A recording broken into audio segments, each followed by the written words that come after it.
The food security situation in Nigeria has been critical in recent times, with 17 million people estimated to be critically food insecure in 2022. Now, according to October cadre Harmonize, a government-led and UN-supported food and nutrition analysis that is carried out twice a year, it says not less than 30 million Nigerians are food insecure, quite a large number. The food security situation has over the years been impacted especially by violent conflicts, including the insurgency in the northeast, armed banditry in the northwest, perennial farmer-herder conflict in the north-central, southwest, and increasingly across the country, and separatist agitation in the southeast, among others.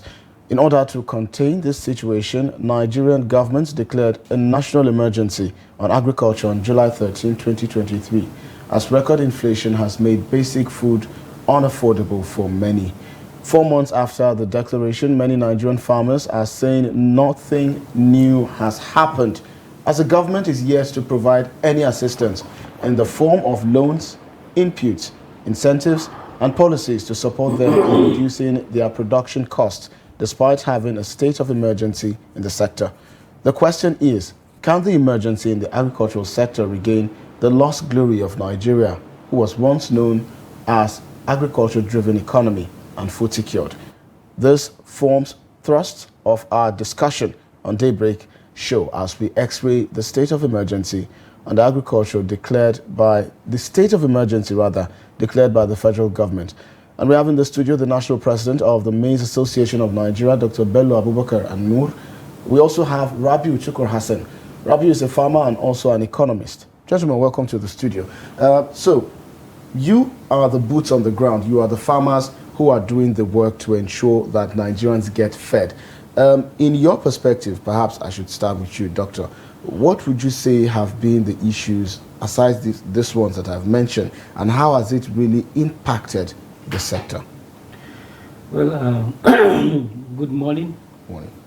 The issue of the food security in Nigeria, especially this time around, since when this new administration came, it is something that is very, very, I can call it something that is a pandemic, because it is something that affected the whole Nigerians. But not only Nigerian, it is something that affects the world in general. But let's talk about our country specifically. When President Tinubu came, he addressed the issue of this food security, and he also declared the state of emergency on food security, which that time I was one of the major stakeholders, attended the meeting before declaring the food the state of emergency on food security. Actually, there are some certain solutions that were resolved by then that the government is going to implement, so that they will provide the immediate solution to that crisis. So I know that that time there was a plan for the short time plan, medium and long term, which we advised. So the government started to implement the issue of the short time, which is providing the palliatives or the food items to the householders, especially small holders, especially the farmers, because by then, you know, we were at the middle of the wet season farming system.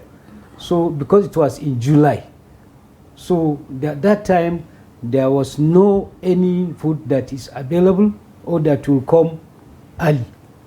That's why they decided to provide the food support to the householders in Nigeria, which we quietly appreciated, because all over the federation, state by state, there is some food items or food commodities that were provided and supplied to the states by the federal government, and also the federal government directed the state governors to provide some foodstuffs to their people at the state level. So by then, that is the issue of the short-term plan that was provided to subsidize the crisis of food security in Nigeria. The next one is the medium term, which from our own side, we the farmers, we were expecting to see that something happen, either a subsidy or a grant or even a loan to the farmers for them to go immediately to the farm, especially for the dry season that we are already at the time now, because the dry season used to start by this month in November. So actually, since then, there was nothing that has already came to the farmers. Despite that, during the declaration of the food security emergency of on food security, it was stated that there is going to be a cultivation of 50,000 hectares, 150,000 hectares for maize, 100,000 hectares for wheat, 150,000 hectares for rice, and then the cassava also. And then there's going to be the sum of 200 billion naira for each commodity. But since then, actually, up to now, we didn't see anything from the issue from the side of the government. But God so kind, now there is a plan for them to start providing the input to the farmer for wheat season farming. Okay. You know, wheat is the first one that used to come by this November. Okay. Now there is an arrangement or a plan that has already been made on the ground, which will start immediately as far we have we were informed, and we are sure that that plan is real. All right, Dr. Bello, we'll circle back to that conversation later. However, Mr. Rabiu Tukur Hassan, so in previous years, we've had government intervention in agriculture, several of them. You know, we've had, for example, the Green Revolution, Operation Feed the Nation, and let's say more recently, let me mention some of them. So in 2012, the Agricultural Transformation Agenda, we've had the Anchor Borers Program, which has been the most popular in recent times. We've had the Presidential Fertilizer Initiative. We've had the National Agricultural Land Development Authority, that's now there. And we've also had the National Livestock Transformation Plan. So much money invested, so many policies, so much to look up to in terms of plan for the agricultural sector, but not so much of this has materialized in terms of providing, you know, the right amount of infrastructure that would be able to sustain this growth. What do you think is the problem? How do we attack it? Okay. Good morning. I think the agri sector, just like most of the other sectors of the economy, actually operating on the same pedestal. But given the subject of our conversation this morning, we would talk about the agri sector. Now, the first agriculture program that I think I can remember while I was in primary school was the Green Revolution program. I think that was in the 80s, yes. Yes. And then subsequently, every government, every regime, every administration would come out with its jargon. I call them jargon a lot of times. And then in the final analysis, from 1980 upwards, we're looking at how many years? We're looking at over 40 years. Over 40 years. And Nigeria is still food insecure. If the numbers and the amounts and the resources, financial and non-financial, will be harnessed and placed in figures for Nigerians, it will be sufficient enough to actually liberate the country from food insecurity to a state of security when it comes to. But then, what's the issue? Because I mean, from the outside, it's looking like the government is doing so much in terms of these interventions and these jargons that you've called it. Yeah. On the other hand, the farmers are willing, you know, to go to the farms. Yeah. But then again, they've mentioned a lot of these challenges: Yeah. poor access to extension services, poor access to capital and finance, poor access to implements in terms of fertilizers, seedlings, and the likes of that. So why is the government looking ready on one hand? Why are the farmers looking ready on the other hand? And then we are seeing nothing to show for any of this readiness. Good.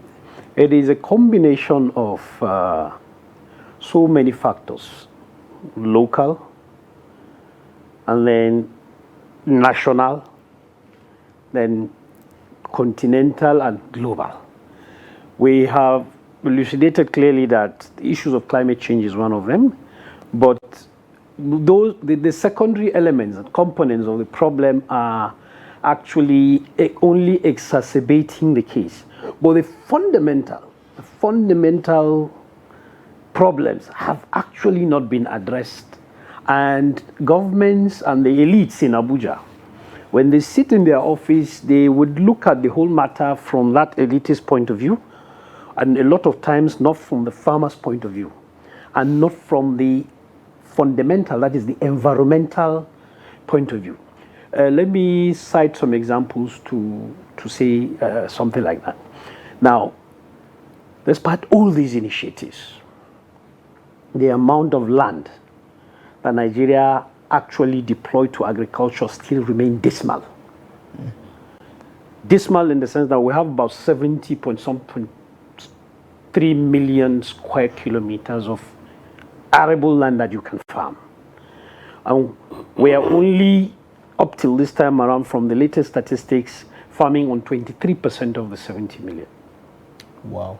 Now, come to think of it, the lower agricultural value chain, that is, those set of things that have to all go perfect and operate perfectly for the sector to thrive and do well, are all in disarray. For example, one index and one barometer that you can take to really understand or dimension this factor is that Nigeria loses like almost half of its agricultural outputs. Due to what? Due to post-harvest loss. So we're circling back to the absence of infrastructure. Because the foundations, the fundamental things that needs to be done on the ground before the sector thrives are not actually done. What mostly the public servants and politicians do are the surface thing, you know, that will show some semblance of activity being done. Yeah, a lot of initiatives here and there that are actually supposed to address some of these fundamental issues. But when it comes to the implementation, you would see that the jamboree part of the implementation is more pronounced than the actual work you find down the ladder.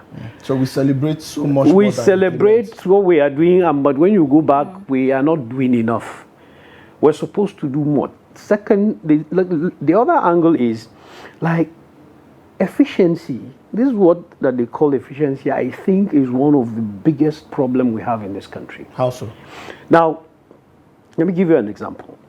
It's all about putting financial resources in the appropriate places and making sure that that financial resource has actually developed what we're looking for.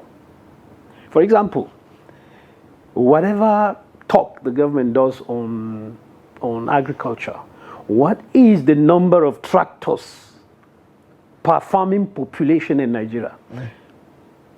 If you hear the figures, it will crack your brain. Well, before it cracks my brain, before this cracks my brain.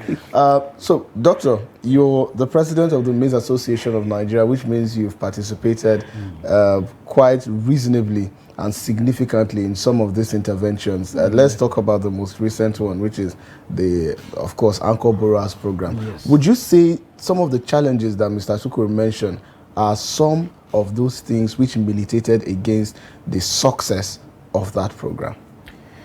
Well, actually, it is true, because the major problem of any kind of intervention it's not the implementation or the providing the actual program.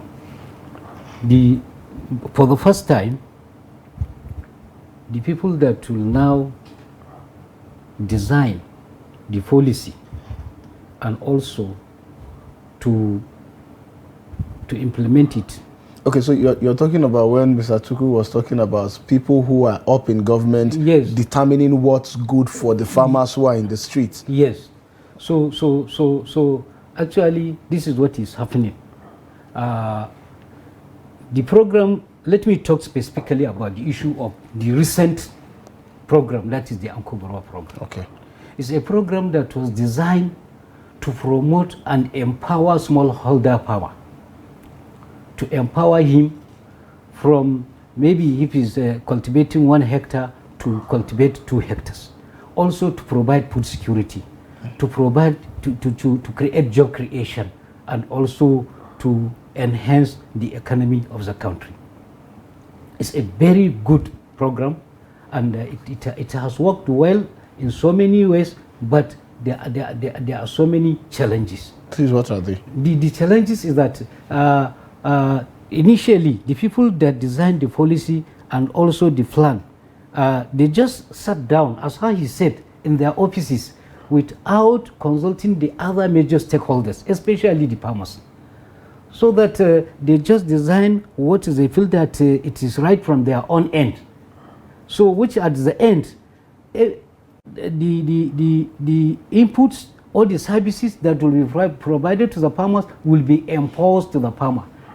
And it is a loan.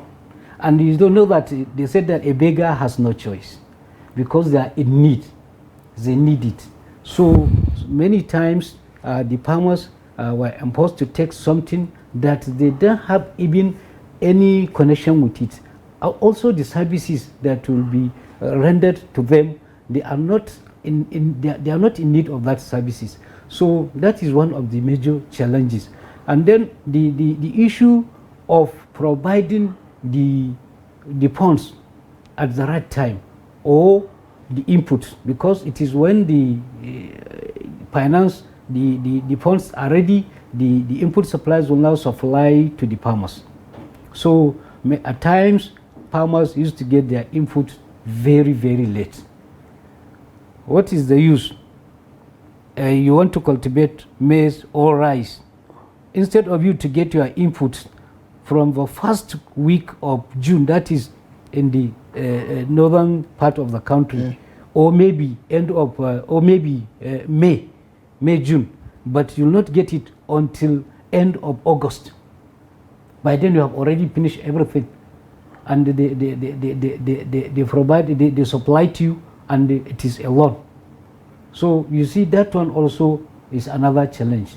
Also, in terms of the issue of insecurity, you know, as how you even stated in your own introduction, you know, there is this insecurity of banditry, terrorism, Boko Haram. Insecurity general. Yes, all over the country, everywhere has their own peculiar problem of this insecurity, especially this issue of banditry. Our farmers, if they collect this loan, they will go to their farms, they will plant, do everything, but on the process, even before they finish, you will see that the bandits will now come. Sometimes they will pick some of them, they will kill some of them. We have lost so many farmers within these years, from 2017 to 2021 to 2022.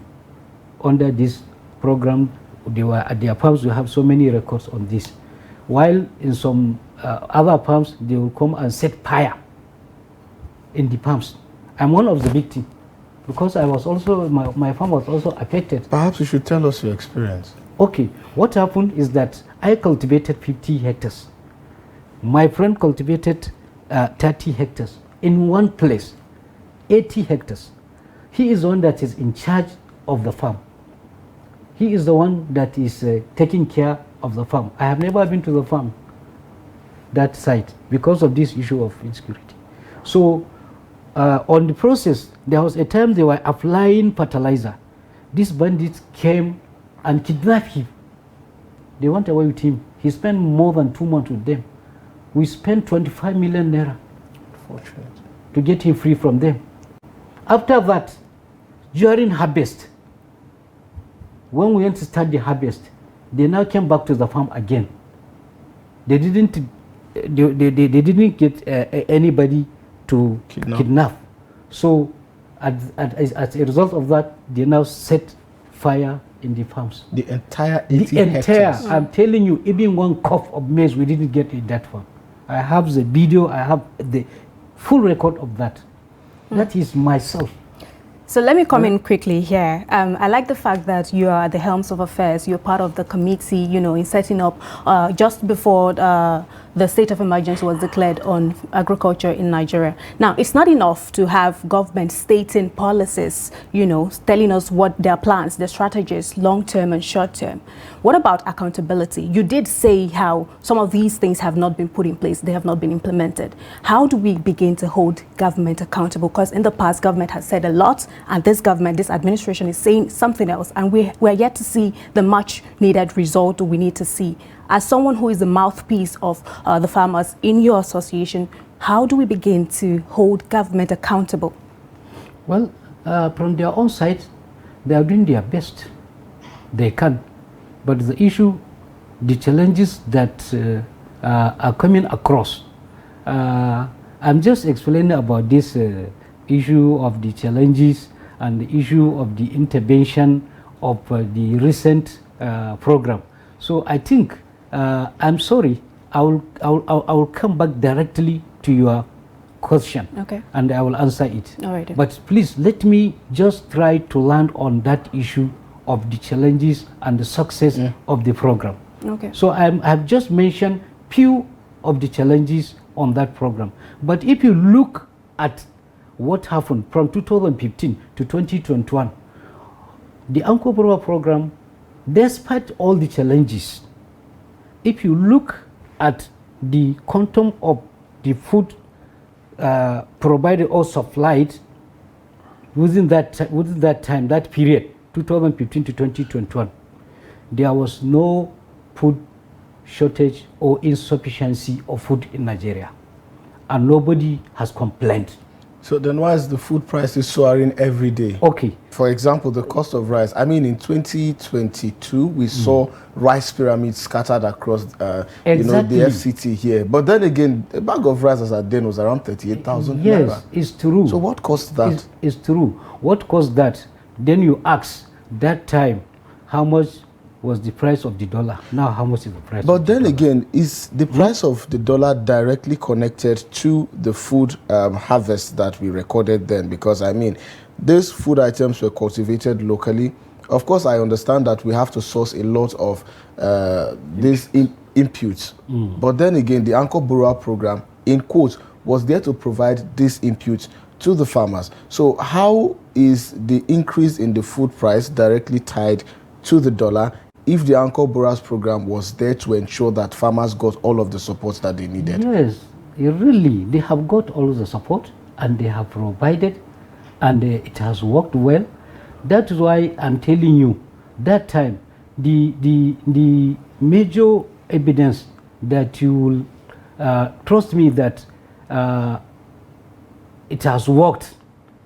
If you look at 2019, end of 2019 to 2020, there was a COVID-19 global pandemic, which all the borders in the world were closed. And from that time, our president, former president, closed the border for about 2 years. But still, we ate what we produced. There was no any importation of food in that country. And if you look at that time, there was insufficient food in that country, in the country. Why? Because farmers were supported and they have produced. Because this smallholder farmer, they are the ones that are providing the food we are eating in Nigeria. Because they are the major, and they are the major beneficiaries of this program. So if you look at it, COVID-19 closing border, there was no complaint about food. And even the prices that time, the price was very affordable. Nobody complained. Even in 2022 last year, we sold maize at the rate of 22,000 naira. We sold it, 22,000 naira. It was later. That's why I'm telling you that the one of the major factors that contributed to the inflation of the food price in Nigeria, this issue of dollar. And it is something that internationally, not only in Nigeria. I read that the World Bank now rated 10 countries in the world as the most tough country that their food prices inflated in the world. There is some 5 continents in the world: Africa, Latin America, South Korea, Latin Korea, and from Africa, there is Rwanda, there is Guinea, there is Ghana, there is Senegal. But Nigeria was not among, because according to their own analysis, there is something that they call CPI. Consumer Price Index. We Yes. understand it. Consumer Price Index. So in that analysis, they have made the countries that were affected in this inflation of food prices. There is no Nigeria among the top 10 countries. Which you see that Bello, it is not only in Nigeria that we have this crisis. Of course.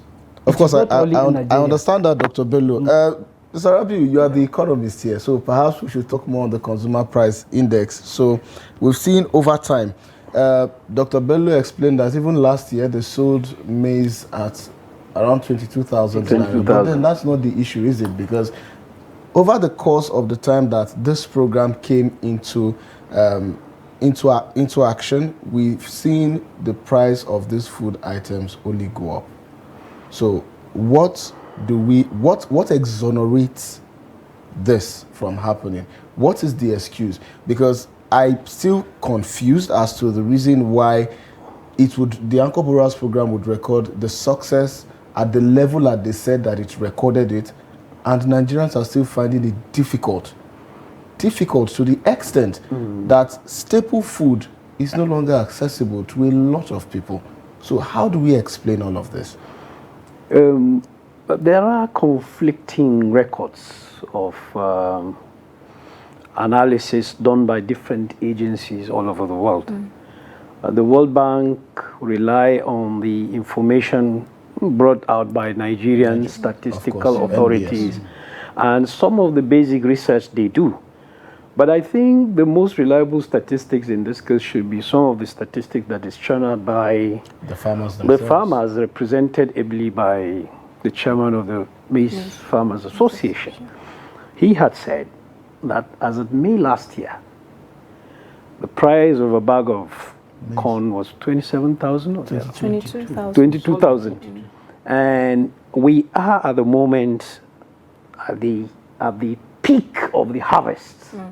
And prices are supposed to have gone down to somewhere below what was the market price, because market price actually reflects all costs information. Right. Now, if as of last year, a bag of rice was sold at 27,000, what is it at the moment, sir? I think it's about 51,000 now. 51,000. Yes. To 51,000. But presently, the current price of maize, the peak price is 37,000. 37,000. No, he's talking about the price of rice. The rice. Yes. The rice is 57. Yes. So we're talking about rice at around 40. So I think this should actually define to us the more real statistics that we Nigerians are actually facing on day by day.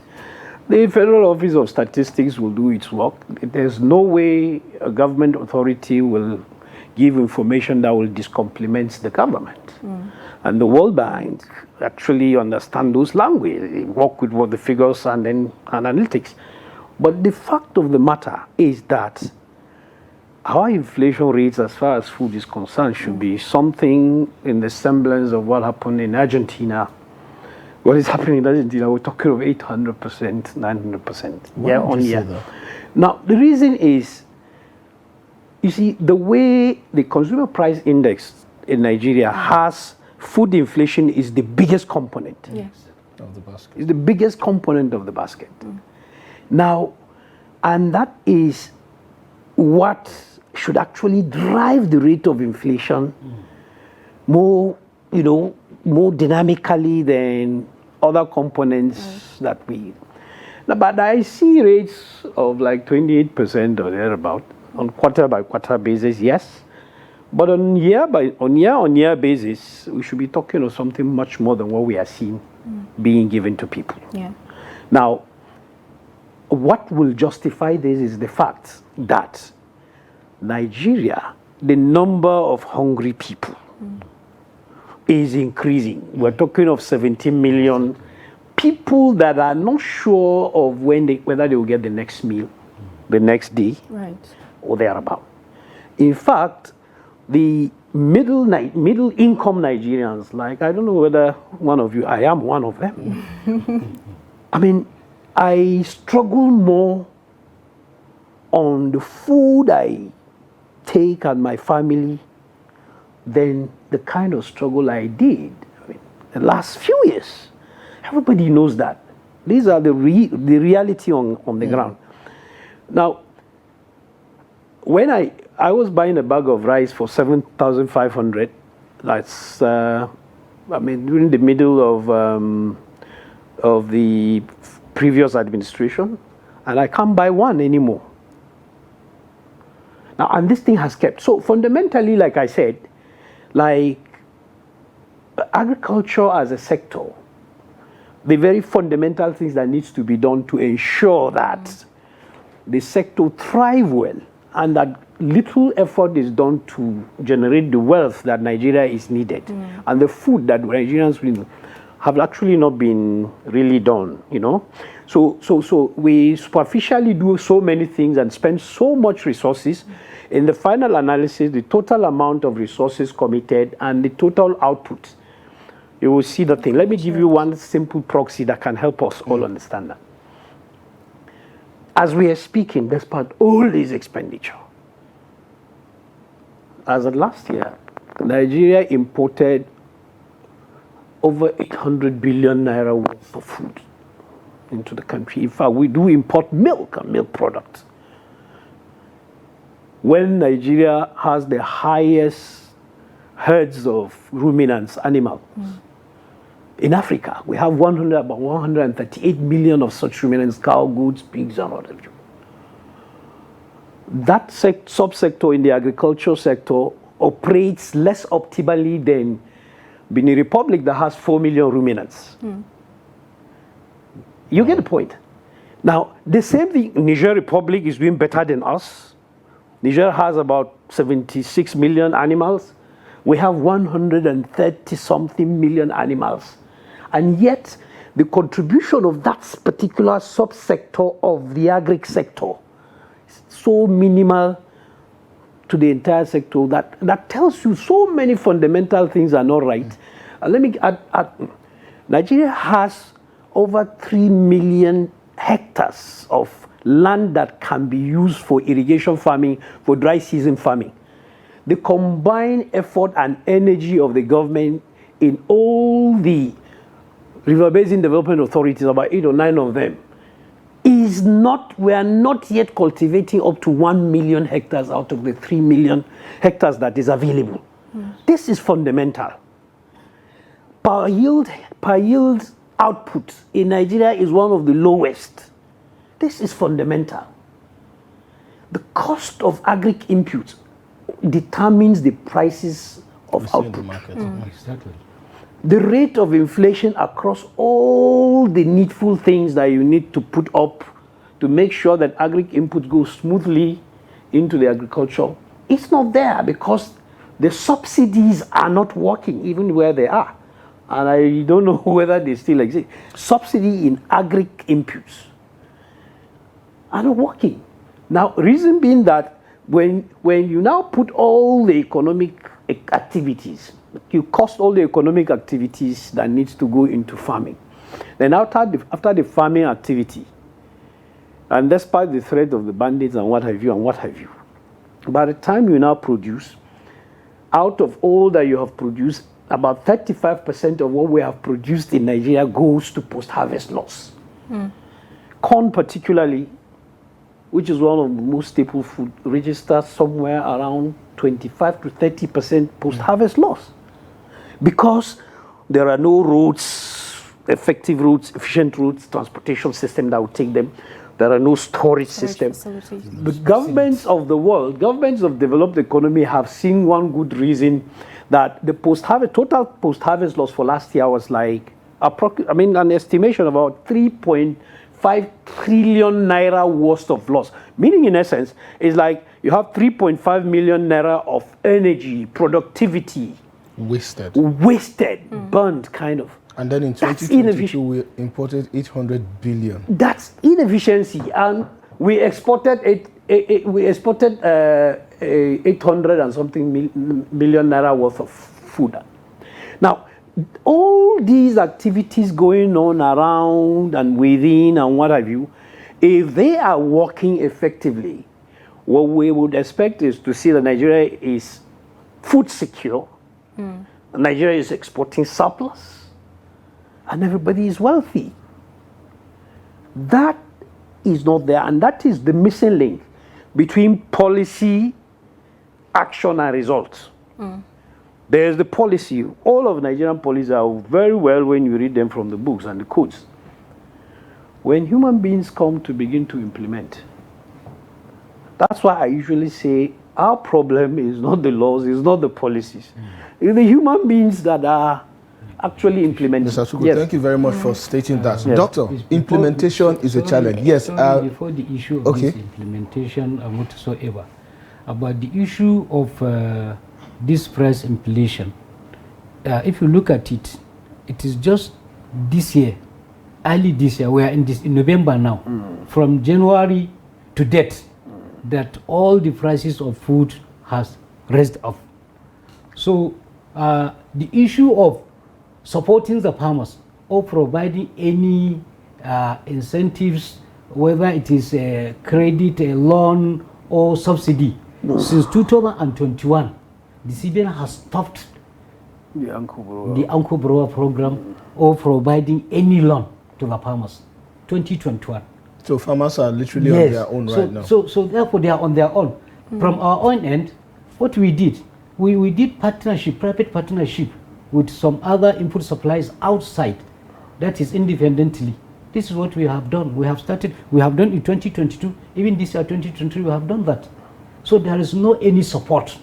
So therefore, don't say that why, despite all the support, all the money invested in Ankobra, we still have insufficient of food in Nigeria, or the prices has raised, because there is any support from 2021 to date. What about the issues of corruption? Because I know we've mentioned insecurity, we've mentioned lack of government will, political will rather, but then what about corruption? Because, I mean, Trust TV did a documentary where we interviewed some of these farmers who were directly impacted in one way or the other by the Uncle Boras program. Now, while some of them, had something positive to say, others, I mean, you mentioned it yourself, the issue of insecurity, 80 hectares of land gone, burnt to ashes, food lost, or leading to what he mentioned to 3 trillion naira. That's a lot of money. But then again, they still mentioned that there is also the issue of white-collar farming, which I don't know, for some reason, has also impacted the project or the program negatively. So what would you say about ensuring transparency and accountability to ensuring that these programs, once they come, as much as we have other problems that farmers are going to face, at least it is going to be delivered in such a way that you don't have inputs coming to you in August when you're supposed to have started cultivation in June, or somebody saying that when you get these items, you're going to do this, to do that, so that I can get this amount of kickbacks in order for you to be able to get all of your implements. Okay. What it needs to be done is that, in whatever you are doing, there must be some challenges. So, and there must be success and achievements. So you have to look towards the two sides. What are the achievements and what are the success and achievement, and what are the challenges? So what needs to be done is to bring all the stakeholders concerned together on a round table to come out with all these issues. This is what we have done from so time to so time. What are the success? What are the challenges? How are we going to overcome to these challenges? And what are the problems? As how you mentioned now, just few of them. So what are these challenges? How are we going to overcome or to correct it? Then everybody will give his own inputs. Then from there, what is the way forward? Then we move ahead. But if you say that now I'm telling you from my own side, from my own end, what I knew, then the other, maybe on the other sector or the other stakeholder will tell you his own side, his own view, which will be quite different from my own. So that's why it is even better to come together on a round table to address all these issues. So from there, we will know the way forward and how to correct it. All right. Mr. Rabiu, yes. So the challenges have been mentioned. We are looking for a way forward to ensure ordinary Nigerians like myself and yourself can be able to afford food, not just food, but good staple food that's worthy of consumption. Yeah. Mm-hmm. So in the long run, it's seeming like every other factor or every other sector has to have their acts right in order for the agricultural sector to thrive. Yeah. You mentioned poor access roads, you mentioned infrastructural problems, you mentioned insecurity problems. Inadequate storage facilities. Exactly. So in the foreseeable future, do you see will, political will, from this current administration with its posture so far, with its renewed hope agenda, do you see all of these issues being addressed in the nearest future, possibly starting from next year, 2024? I have two scenarios I'm looking at. Let's hear them. The first scenario is the scenario of my original assumptions even before the inauguration of the present administration. I was thinking that given the peculiar nature of our president, the circumstance that actually gave him that God's grace to be the Nigerian president, I think should be the first thing that should register to him that, look, you are ordained. And I had a lot of hopes and a lot of expectations. You're saying had in past tense. No, I mean it. I had a lot of expectations and a lot of hope. Like, here is the businessman-like president that we are looking for. Businessman-like. His antecedent as a businessman, as a technocrat, with very little footprints in public civil service thing. I was anticipating much more then. And then after the president got settled, and then that subsidy has gone, actually defeated me. Reason being that I am not actually blaming the president, because he's an individual and a part of the society. The psyche of Nigerians has been so molded into certain set of beliefs that are not very real. Now, that statement about subsidy, you can imagine from the statement to the chain reaction that took place, dripping down to the least point in the economy. Right. It took 24 hours. Indeed. And that tells you that the advisory team and then the people that actually work around the president need a lot more education on basic economics. You understand me? So what I'm saying is that singular act is what we are all discussing around. If there had not been the removal of the subsidy in the fashion and way and manner it was, very theatrical kind of a removal of subsidy, the Nigerian economy would not have reeled into this situation that it has. Energy is the most important cost component in any production process in any economy. All developed countries in Europe are subsidizing the energy sector. Electricity inclusive, and and the efficiency of those economies is actually providing some technical, non-financial, non-economic subsidies in the way and manner the prices of their petroleum products. I mean, the efficiency in the economy, which we do not have basically. Now, that decision brought out all these outcomes that we're all facing. In fact, this food inflation we're talking about, and in fact, this is food insecurity we're talking about. If you do the metrics, you do the analytics, and then crunch the figures, you will see it tailing down to the fact, the way and manner the subsidy had been removed. There are so many ways you can remove subsidy. Unfortunately, the theatrical one was what we got, and we're now facing the brunt. But then the deed has been done. So yes. What are your projections? My projection is that as long as the government, I mean, at the highest level, will exert, more of its energy. I mean, if I say energy, political, economic, financial, social, and what have you, into doing those very, very fundamental things that will change the landscape, then we will now begin to see progress. But when you begin to do makeups, the powder and this thing, we'll continue to stay there while the inside is bubbling and boiling. Now, what I expect to see ordinarily is that, we're now operating in the days of presidential executive order. I would want to see presidential executive order in certain specific things that will actually address a lot of our problems. Now, financing of agriculture. The central bank should, as a matter of urgency, bring out those programs it has been managing, because it has failed. So what is because this is a question that a lot of people, including experts, have been asking. What in the first place was the business of the central bank handling and directly financing agriculture? Exactly. It's one of those public servants thing. Like I told you, they meet in Abuja, and then a lot of grammar, jargons will be written, big document, and then in fact, the first phase of implementation will be the SUVs, Okay. You understand me? You can see, when political elites gather in Abuja, that's the way they think. The first set of things that will be done is to get the SUVs, and then the other things that will come around it.